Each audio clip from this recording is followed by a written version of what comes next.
Today I'm going to show you guys how to insert loops into your corset. Now, you know how you have those fancy, lovely loops at the back of your corset dress? I'm going to show you guys how to do that in this video. So if that's something you want to see, then definitely keep on watching. By the way, my name is Silem. Very pleased to meet you. Oh, hey, I didn't see you there.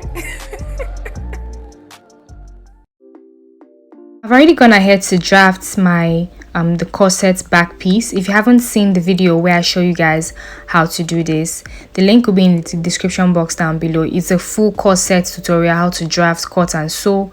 So definitely check the link in the description box down below. So I simply just cut out the top part, and then I'm just cutting out the zipper allowance because I wouldn't be needing that since I'm going to be using loops. So from the zipper allowance, I'm just marking 2 inches at the top, and I want it to have this V shape, so I'm just marking 2 inches at the center as well. But at the bottom, I'm marking 1.5 inches, and then I'm connecting those lines will give me a V shape. So I want the back opening where the loops are going to be to have this V shape. Now, if you want yours to be straight, you can just take the same measurement from the top all the way to the bottom. It all depends on you basically. So I'm just going ahead to label the 2 back pieces so I don't get confused. Although they are mirror images of each other, but I just still went ahead to label them. Now I went ahead to use one back piece to cut a fabric and a lining. I did that for both sides anyway. Now I placed my fabric and my lining right sides facing, and then I just joined them at the top with 1/4 inch seam allowance.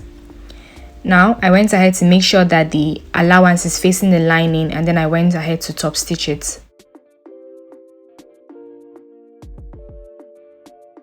Now closing this up, I'm just going to go ahead and sew just the side.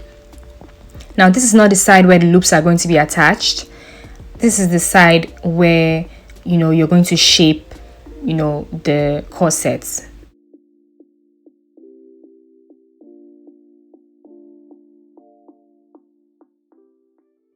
Now this is the loop.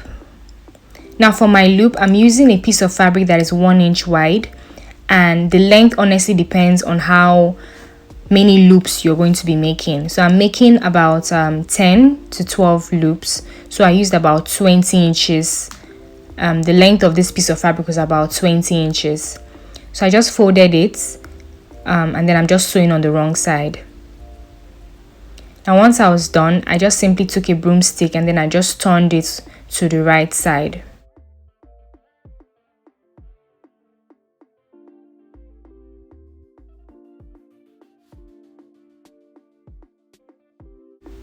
Now this is what we have. I went ahead to iron the loop as well. Now iron the piece of fabric rather. Now to make your loop, all you have to do is just fold it and then tack it. That's about it. Fold it and tack it. Now you can use a bias tape instead to make your loops. I didn't use a bias tape because I didn't get the exact shade of purple that my fabric was, so I decided to use my fabric instead to make the loops. So all you have to do is just fold it and then tack it and then cut it out from the rest of the piece. So depending on how many loops you're making, you just have to keep doing this until you get the required number of loops.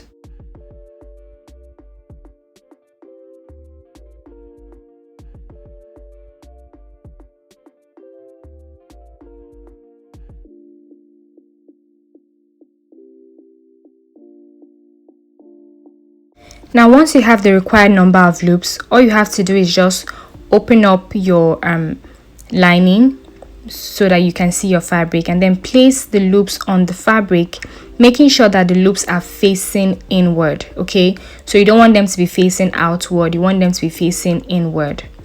So once you just arrange them, just go ahead and arrange them the way you want them to be, the way you want them to be spaced. So you can have loops that have large spaces between them. You can have loops that have very tiny spaces between them. It all depends on you basically. So just go ahead and just tack all of them, sew them and tack them down. Make sure that they are very secure so that they don't come out and it becomes a whole lot. So just try to make sure that you tack them on the fabric. Now once you're sure that they are secure, close up the lining and then just go ahead and sew the lining as you would normally would if you weren't attaching any loops. And then we're going to turn this to the right side, and this is what we have. And then I went ahead to give it a good iron, and this is what we have. I did the same thing for the other back piece as well. Now for my boning case, I'm just going ahead to fold my fabric. I used about half of an inch when I was sewing this, but I just folded the piece of fabric I used was about 1 inch. Don't mind the fact that I used a very wide piece.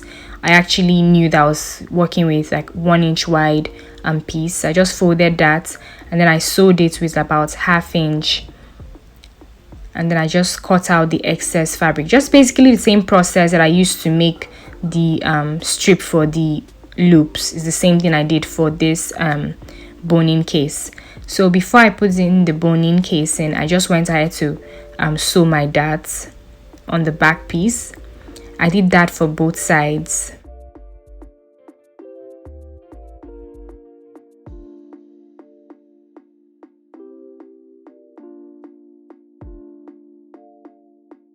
And now I'm just going to go ahead and then just attach the boning cases. So I just placed it and then I just sewed that down on both sides and at the top.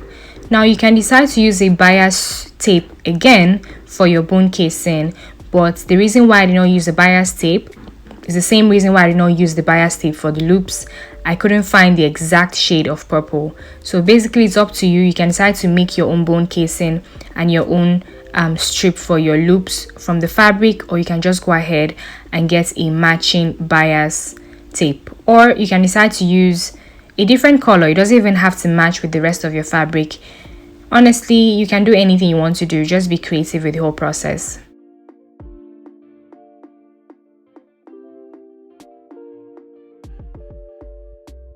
And now this is what it looks like. I'm just going to go ahead and just cut out the excess. And then I did the same thing for the other side. Now for the actual rope that you're going to use to lace up your corset, I did the same exact process. I made it the same exact way that I made the loop tape, which is the same way I also made the boning case. So it's just the same process, but this time I made it very, very long so that she can lace it and the rope still dangles when she's done lacing it. So just lace the loops like you would your shoes. So lace it like you would your shoelace. So just do that, and yeah, that's basically it. And I'll show you guys what the dress looked like when it was finished. She really loved her dress. This is what the final look is. Thank you guys so much for watching. See you guys in my next one. Bye.